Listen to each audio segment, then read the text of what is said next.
ఎవరు? దీని యొక్క ప్లాన్ చేస్తుంది ఎవరు? ఎవరు చేస్తున్నారు? మనిషి పుట్టుకకు చచ్చినప్పటి నుంచి మళ్ళీ పుట్టుకకు ఎవరు ప్లాన్ చేస్తున్నారు అక్కడ? భగవానుడు. భగవానుడు మనకు పుట్టుకకు సరి అని ప్లాన్ చేస్తున్నాడు. మనం ఏం చేస్తున్నాం అనేది వాళ్ళ లెక్కలన్నీ తీసుకొని, చిత్రగుప్త దగ్గర లెక్కలన్నీ తీసుకొని, వీడు ఏమేం చేసాడు, మంచిగా చేసాడు, చెడు చేసాడు, వీడికి ఏ జన్మ ప్రసాదించవచ్చు, చిత్రగుప్త దగ్గర లెక్కలన్నీ కలెక్ట్ చేసుకొని మానవ జన్మను, వీలైన వాడికి మానవ జన్మను, వాళ్ళు లెక్కలు సరిగ్గా లేకుంటే మార్కులు తక్కువ వస్తే కనుక ఈ యొక్క క్రిమి కీటకాల జన్మ కుర్చీలో కూర్చోం స్వామి, కుర్చీలో కూర్చో, ఎవరైనా కింద కూర్చోలేకపోతే కుర్చీలో కూర్చోం, ఇబ్బంది ఏం లేదు, కింద కూర్చోవాలి ఏం లేదు, కూర్చో, ఎవరైనా ఇబ్బంది లేదు కుర్చీలో కూర్చో. మన లెక్కలు ఏమైనా తేడా వస్తే క్రిమి కీటకాల జన్మ ప్రసాదిస్తాడు. మనిషిగా ప్రవర్తిస్తే మళ్ళీ కనీసం మానవ జన్మ దొరికే అవకాశం. మనిషిగా ప్రవర్తించగా జంతువుగా ప్రవర్తిస్తే మళ్ళీ జంతు జన్మను, క్రిమి కీటకాల జన్మను, పక్షి జన్మను వస్తుంది. ఇవన్నీ లెక్కలు చూస్తుంది ఆ పరమాత్మ. ఆ పరమాత్మ నీ యొక్క లెక్కలన్నీ క్యాల్కులేట్ చేసి, చిత్రగుప్త రకాల క్యాల్కులేట్ చేసి నీకు మళ్ళీ జన్మను ప్రసాదిస్తున్నాడు. మరి అటువంటిప్పుడు మరి మనకి ఏ జన్మ కావాలండి? తర్వాత దీని తర్వాత పడుతుందని చెప్పిన ఎటువంటి జన్మ కావాలి? ఏదైనా పర్వాలేదా? అందరూ ఓకేనా? ఏ జన్మ అయినా పర్వాలేదు, ఏదైతే నాకేం చెప్పండి, నేను ఉంటానా అనుకుంటున్నాను. అప్పుడు ఉండేది నీవే, ఇప్పుడు ఉన్నది నీవే, ఇక ముందు ఉన్నది నీవే. నీకు అంతము లేదు. దేనికి అంతముంది? కేవలం శరీరానికి అంతముంది, ఆత్మకు అంతము లేదు. నీ లోపల ఒక ఆత్మ అనేది ఒకటి ఉంది. అందరూ అనుకుంటారు శరీరం నేనున్నా, రేపు నేను చనిపోతే నాకేం సంబంధం లేదు అనుకుంటున్నాను. కాదు, నీవు ఎప్పటికీ ఉంటావు. అందుకే భగవాన్ బ్రహ్మలు చెప్తారు, నీవెవరో తెలుసుకుంటాడు. నీవు అంటే ఇప్పుడున్న పేరు, నా పేరు జనార్దన స్వామి, ఇప్పుడున్న జనార్దనేనా? నేనంటే జనార్దన్ ఒకటేనా? రేపు కొన్ని రోజులు ఉన్నటువంటి రాత్రి పడుకున్నాము, పొద్దుగాలు లేవలేదు, ఎంత లేక చేస్తలేడు. ఆయన ఎక్కడ పోయాడు? రాత్రి ఉన్న స్వామి పడుకున్నప్పుడు మంచిగా ఉన్నాడు, మాట్లాడాడు.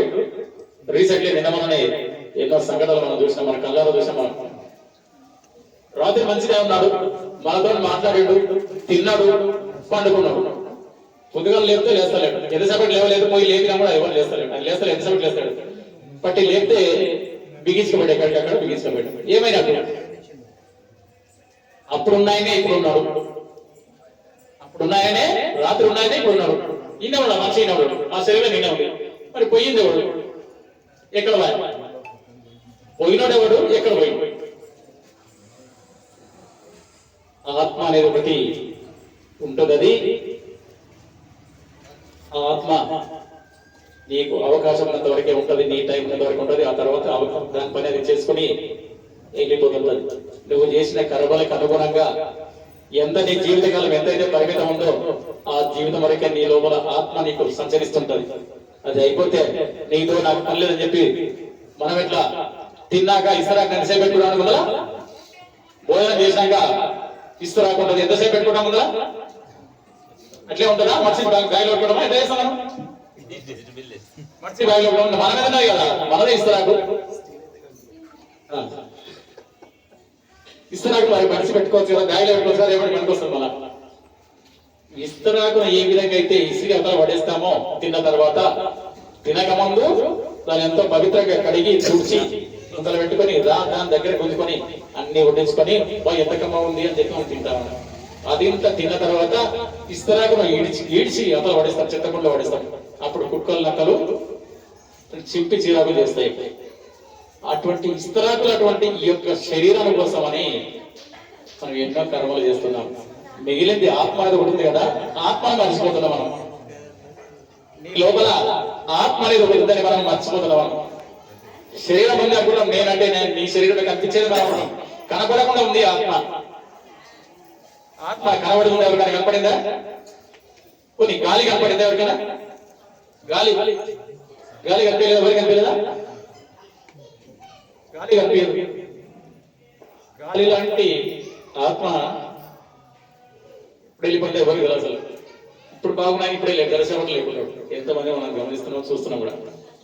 అటువంటి ఆత్మకు ఒక మంచి దారి వేసుకోవాలి మనం. ఎటువంటి దారి? పూల బాట లాంటి ఒక మంచి చక్కటి దారి వేసుకోవాలి. ఆ యొక్క ఆత్మను మనం శుద్ధి చేసుకోవాలి. ఏ విధంగా శుద్ధి చేస్తాం? కడగాలనా? సబ్బు పెట్టి కడగాలనా? ఆత్మ షాంపూ పెట్టి కడగాలనా? ఏం పెట్టి కడగాలి ఆత్మ? మంచి ఆలోచనలు, సత్సంగము, సత్సంగంలో పాల్గొనాలి. సత్సంగం అంటే సద్గురుల సావాసము, మంచి వ్యక్తుల స్నేహం చేసుకుంటూ సత్సంగంలో పాల్గొనాలి. మంచిని ఆలోచించాలి. ఎవరికి కూడా అపకారం చేసే ఆలోచన మనసులో కూడా రాకూడదు. నీవు ఏం ఆలోచిస్తున్నావో అది నీకు ఎదురుగా వస్తుందన్నమాట. మనం అనుకుంటాం ఉడుకువాడు కొన్ని నాశనం అయిపోతాడు. ఎవరు నాశనం అవుతాడు? లాస్ట్ కంటే అన్నోడే నాశనం అవుతాడు. యద్భావం తద్భవతి అంటారు శాస్త్రవాక్కు. యద్భావం తద్భవతి. నువ్వు ఏం ఆలోచిస్తున్నావో అది నీకు ఎదురుగా నీకే వస్తుంటారు. అందుకే మన ఆత్మశుద్ధి చేసుకోవాలి. ఆత్మశుద్ధి చేసుకోవాలంటే మంచిగా ఆలోచించడం, మంచి మాటలే ఆలోచించాలి. చెడు మాట్లాడకూడదు, చెడు స్నేహం చేయకూడదు, ఒకరి గురించి మనము దూషించకూడదు, ఒకరిని బాధించకూడదు. తోటి వారి శరీరంలో ఉన్న ఆత్మ కూడా ఆ పరమాత్మ సృష్టించిందే, పరమాత్మలోని ఒక భాగమే. పరమాత్మకు ఇంతమంది పిల్లలు, ఎంతమంది అంటే 20 సంవత్సరాలు కాదు, సృష్టిలో ఉన్నటువంటి 84 లక్షల జీవరాశులు ఉన్నారు. సృష్టిలో క్రిమి కీటకాలతో సహా, జంతుజాలంతో సహా, పక్షులతో సహా, మానవులతో సహా అందరూ కూడా మొత్తం సుమారుగా 84 లక్షల జీవరాశులు ఉన్నాయంట. ఇవన్నీ కూడా భగవంతుడి సంతానం. ఇంట్లో కర్మ సంతానాన్ని అన్న తమ్ములు ఉంటారు. అన్నను బాధిస్తే అమ్మ నాయన అనుకుంటారా? ఒక అన్న గాని అన్నను మనం ఏమైనా బాధ పెట్టాం అనుకోండి, తల్లిదండ్రులు అనుకుంటారా? బాధ పోగొట్టారు. తమ్మని బాధిస్తే అన్నను అప్పుడు తల్లిదండ్రులు వాళ్ళని అడ్డం పెడుతుంటారు. వాడు మనసోడు, నీ తప్పు ఆలోచించుకొని వాని గుర్తున్నందుకు కలిపి బుద్ధి చెప్పి ప్రయత్నం చేస్తాడు. ఈ యొక్క ఒక్క తల్లి కొడుకులు లాగానే మనకందరికీ తల్లిదండ్రి ఆ పరమాత్మ. ఆ పరమాత్మ మనం చేసే తప్పు పనులకు ఆయనకు చెప్పి వినకపోతే ఒకసారి కోపం వస్తుంది. ఆయన కూడా ఒకసారికి కొంతసేపటికి కోపం వస్తుంది, మనకు కూడా కోపం వస్తుంది. అమ్మ కూడా చెప్తా వినకపోతే ఒకే పని ఎత్తున కొడుతుంది. అట్లాగే పరమాత్మ కూడా మన కోసం అవకాశం ఇస్తాడు, చూస్తాడు లాస్ట్ ఒకసారి ఇట్లా బుద్ధి చెప్తాడు, ఇట్లా కాదు ఇంకోలాగా బుద్ధి చెప్తాడు. అందుకని అట్లా కాకుండా పరమాత్మ మెచ్చే రీతిగా పొద్దున్న లేస్తే దేవుడి కదా పోయి, దేవుడా నాకు అది కావాలి, ఇది కావాలి, నాకు ఉద్యోగం కావాలి, వ్యాపారం బాగా నడవాలి, నా పిల్లలు బాగుండాలి, పిల్లలు బాగుండాలి, నా పిల్లల చదువులు బాగుండాలి, అన్నీ మొక్కుతున్నావు. కానీ భగవంతునికి ఏమి ఇష్టమో ఎవడు ఆలోచన చేయలేదు. భగవంతునికి ఏమి ఇష్టం, ఆయనకి ఏం కావాలి ఎవడు ఆలోచన చేస్తాడు. నీ సమస్యలే నీ కూడా జరిపేది. భగవంతుడు చెప్పేది, భగవంతుడు ఆలోచించేది ఏంటి, ఆయనకి కావాల్సింది ఏంటి? ఎవరన్నా కానీ నీవేమనిస్తే అతను మనిస్తాడు. నీవేమి ఇవ్వకుండా భగవంతుడికి ఇవ్వకుండా నీవు నాకు అది కావాలి ఇది కావాలి పొద్దున్న చేసి చాలా భారతం అంతా మొత్తం ఆయన మొదలు పెడుతున్నావు. మరి ఒకసారి అది కూడా ఆలోచించాలి. భగవంతుడికి ఏమి ఇష్టం అంటే ఆయనకు భక్తుడు కావాలి. భక్తుడి హృదయం కావాలట. భగవంతుడు ఎక్కడ ఉంటాడు అంటే భక్తుడి హృదయంలో ఉంటాడని చెప్తారు పెద్దలు చెప్తున్నాం. మరి అటువంటి భక్తుడు ఎట్లా ఉంటాడంటే, భక్తుడు అన్నాక ఇవన్నీ చెడు ఆలోచనలు రాలేరావు. మనం కూడా భక్తుల్లాగా మారుదాం, మనకున్న ఈ యొక్క శరీరంలోని కొన్ని భాగాలు ఉన్నాయి. ఈ చేతులు ఏం పని చేయాలి? భగవంతుడి కోసం అప్పుడప్పుడు చెప్పట్లు కొట్టాలి. చెవులు ఉన్నాయి, చెవులు ఏం పని చేస్తున్నాయి? అడ్డమైన గోడు ఆడ కొట్లాడుతున్నారు, ఇక్కడ కొట్టాలి. ఎవరు కొట్లాడుతున్నారు కదా అడవైన లోడే ఇక్కడ కాదు ఇక్కడ వీటికి వానికి మనకి జుట్లు ముడేసి కొట్లాడతారు. ఈ చెవులు అటువంటివి కాకుండా మంచి మాటలు వినాలి, మంచి పాటలే వినాలి, భగవంతుని నామం వినాలి. మరి ఈ యొక్క పంచేంద్రియాలు కళ్ళతో గాని, ముక్కుతో గాని, నోటితో గాని ఇవన్నీ భగవంతుని సేవ కోసం వినియోగించాలి. ఒకసారి తోట్ల మామిడి చెట్లు ఉన్నాయి, నిండుగా కాత కాసింది. ఇప్పుడు పోతున్నాడు చెట్టు కాయలు బాగా బ్రహ్మాండంగా వస్తాయి, పండ్లు మంచిగా. ఈ సూపు ఆ పండ్ల మీద పడింది. అరే పండ్లు ఎంత బాగున్నాయి, తెంపుకుందామా? పండ్లు తెంపుకోవాలి అంటే తెంపుకుంటాడు. తెంపుకున్నాక తీసుకొని పోతాడు. తీసుకొని పోయినాక మరి ఎవరికి పెడతాడంటే వాడే తింటాడు. తిన్నాడు. తిన్నాక తోట యజమాని చూసాడు, ఎవడో తెంపుకోవాలి పండ్లు తెంపాడు, ఎవడని ఎంక్వైరీ చేసుకొని వచ్చాడు. పలానా దగ్గర విట్లకెళ్ళి పెట్టేసి ఎవడో చెప్తాడు. వస్తాడు. వచ్చిన తర్వాత వచ్చి వాళ్ళ దగ్గరకు వస్తాడు, వాడిని పట్టుకుంటాడు, వానికి లాభం కలిగిస్తాడు. ఇదంతా ఎట్లా జరిగింది అంటే ఉదాహరణ చెప్తాను నేను. కళ్ళు చూసినాయి, పోతున్నాడు చూసింది కళ్ళు. ఏం చూసినాయి? చెట్టుకున్న మామిడి పళ్ళు చూసినాయి. మామిడి పళ్ళు చూసినాక వానికి బుద్ధి పుట్టింది, తినాలనిపించింది.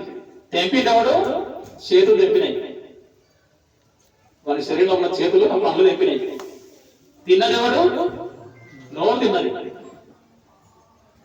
తిన్నది నోరు, పండ్లు తిన్నది నోరు. జరసేపు అనేక దెబ్బలు తిన్నది ఈపులు,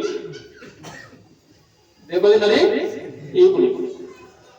లాస్ట్కు ఏడ్చినవాడు కళ్ళు ఏడ్చినాడు. ఎవడు తప్పు చేసింది? ఎవడు ఫస్ట్ చూసినాడు? ఎవరు? కళ్ళే చూసింది. యొక్క మన సొత్తు కానిది మనం ఎప్పుడు ఆశపడకూడదు. కళ్ళు ఏ విధంగా అయితే ఆ పండ్లను చూసి తినాలనిపించదు, చెడుబుద్ధి పుట్టిందో, దొరుకుద్ది పుట్టిందో, దాని కర్మ ఫలితాన్ని అనుభవించి తీరిందా లేదా? ఏడ్చినా కళ్ళు ఏడ్చినా, దెబ్బ పడ్డప్పుడు ఏడ్చినా లేదా? కళ్ళతో చూసింది, చేతులతో తెప్పిండు, నోటితో తిన్నాడు, కాళ్ళతో నడిచిండు, ఈపులతో దెబ్బలు తిన్నాడు, మళ్ళీ కళ్ళతోనే ఏడుకొచ్చింది. ఏది చేసిన తప్పు మరి కూడా అంత తిన్నోళ్ళు బాగున్నాడు, తిన్న నోరు బాగుంది, మరి నడిచిన కాళ్ళు బాగున్నాయి, కానీ చేసింది కర్మ చేసింది ఇవే కాబట్టి నీ కర్మ నియమడే ఉండదు ఇందాక చెప్పిన వాళ్ళు. అందుకని ఇట్లా పని కాకుండా కనీసం భగవన్ నామ స్మరణ చేసేటందుకు ప్రయత్నం చేయండి. మానవ జన్మ దొరికినందుకు ప్రతిరోజు భగవంతుని ఒక్కసారి కాకుండా ఒకసారి కృతజ్ఞత చెప్పండి. భగవంతుడా, నాకు ఇంత మంచి జన్మను ప్రసాదించినావు. ఈ యొక్క పంది ఉంది, కుక్క ఉంది, రోడ్డు మీద పోతే ఎవరు సరిగ్గా తినని వెతకెళ్ళి తిని రాజుగా కుక్క వస్తే అది అంటారు, పని చేస్తే చూసు అంటారు. ఎప్పుడు దాన్ని ప్రశాంతంగా తినియరు. ఒక మనిషి జన్మ ఉత్తమమైన జన్మ కాబట్టి రండి దావతులు, రండి దావతులు, రండి తీసుకుపోయి మైసమ్మ గడవకపోయి దావతులు ఇస్తున్నారు. అంత గౌరవం ఉన్న ఈ మానవ జన్మను ఒక తినడానికి ఉపయోగిస్తున్నాం, కానీ మిగతా దానికి ఉపయోగించడం లేదు. మిగతా ఏంది? భగవంతుని మర్చిపోయి ఎన్నిటికి కారణమైన మనకు జన్మని ప్రసాదించినట్టు భగవంతుని మర్చిపోతున్నాం మనం. ఆ భగవంతుని కోసం కూడా కొంత టైం కేటాయించి భగవంతుని స్మరణ చేయండి, భగవన్ నామ స్మరణ చేయండి, భగవంతుని గురించి ఆలోచించండి. ప్రతి జీవిలో కూడా నీలాంటి ప్రాణమే ఉంది అని చెప్పి ఆలోచన చేసుకోండి. నీ ఒక్కడే, నీ లోపలనే ప్రాణం లేదు, అందరి లోపల కూడా నీలాంటి ప్రాణమే అందరి లోపల ఉంది, ప్రతి జీవిలో ఉంది. మేక, కుక్క, పంది, నక్క, పిల్లి, ప్రతి దాంట్లో కూడా నీలాగానే ఒక ప్రాణం దాంట్లో ఉంది. దాంట్లో కూడా అమ్మ, నాయన ఉన్నారు, అన్నదమ్ములు ఉన్నారు, అక్క చెల్లెలు ఉన్నారు. నీకెట్లా అక్కడంటే రోషం వచ్చిందో, చెల్లెలంటే రోషం వచ్చిందో, నాయన కొడితే నీకెట్లా బాధ అయిందో, తమ్మని కొడితే నీకెట్లా బాధ అయిందో, దానికి కూడా బంధువులు ఉన్నారు, బంధుమిత్రులు ఉన్నారు, వాళ్ళకు కూడా రోషం వస్తుంది. అందుకని మనం జీవహింస జంతువులను చంపి తింటున్నాం. మనం కొన్ని జంతువులను చంపి ఆహారంగా తింటున్నాం. మనము మనుష్యులము, మనిషికి ఆహారం వేరే, జంతువు ఆహారం వేరే. అందుకని మనుషులు తినవలసిన ఆహారాన్ని తింటూ, మనుషులు చేయనటువంటి ధర్మాన్ని పాటిస్తూ కనీసం భగవన్ నామ చింతనతో ఉంటే మీకు కూడా కొంత కాకపోతే కొంత పుణ్యం లభిస్తుంది. ఇంతవరకు చేసిన కొంచెం కడుకున్న తర్వాత లేకపోయినా మరుజన్మలన్న మంచి మంచి జన్మ దొరకవచ్చు, మానవ జన్మ దొరికే అవకాశాలు ఉన్నాయి. అందుకని ప్రతి ఒక్కరు కూడా చాలా ఇబ్బంది పడుతుంటారు, చాలాసేపు మంది కూర్చోబెట్టి. అందుకని మనం ముగిద్దాం. స్వామి కనీసం